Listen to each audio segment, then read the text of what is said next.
Hi పిల్లలు, ఈరోజు మన కథ స్పైడర్ మ్యాన్ మరియు బెలూన్ దొంగ. న్యూయార్క్ నగరంలో ఉదయం వెలుగులు. పిల్లలు పార్క్లో బెలూన్లతో నవ్వుతూ ఆడుకుంటున్నారు. పీటర్ పార్కర్ పార్క్ బెంచ్పై కూర్చుని వారిని చూస్తున్నాడు. పీటర్ ఆలోచిస్తూ, ఎంత శాంతంగా ఉంది ఈ ఉదయం, కాని ఎప్పుడు ఏది జరుగుతుందో ఎవరికి తెలుసు అని అనుకుంటూ ఉన్నాడు. ఇంతలో ఒక విచిత్రమైన విషయం జరిగింది. పిల్లల చేతుల్లో ఉన్న బెలూన్లు ఒక్కొక్కటిగా గాలిలోకి ఎగిరిపోయాయి. పీటర్ ఆలోచిస్తూ, ఇది సాధారణం కాదు, ఇక్కడ ఏదో జరుగుతోంది. పీటర్ వెంటనే తన సూట్ వేసుకుని స్పైడర్ మ్యాన్గా మారి భవనాల మధ్య ఊగుతూ బయల్దేరాడు. సమయం వృధా చేయకూడదు, ఎవరో పిల్లల బెలూన్లను దొంగిలిస్తున్నారు అని అనుకుని గాలిలోకి ఎగిరాడు.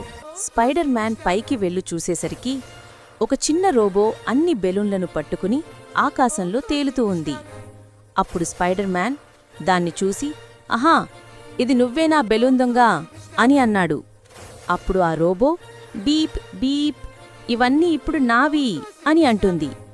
అప్పుడు స్పైడర్ మ్యాన్, చిన్నోడా, పిల్లల ఆనందాన్ని దొంగిలించకూడదు అని దానికి చెప్తాడు.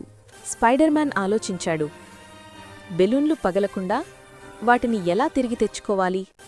అతను జాగ్రత్తగా వెబ్ వేసి రోబో చేతిని పట్టేశాడు. స్పైడర్ మ్యాన్ బెలూన్లన్నీ సురక్షితంగా పిల్లలకు తిరిగిచ్చాడు. పిల్లలు సంతోషంగా నవ్వారు. స్పైడర్ మ్యాన్, నా తదుపరి మిషన్కి బయలుదేరాలి, బాయ్ చిన్న హీరోస్ అని చెప్పి గాలిలోకి ఎగిరిపోయాడు.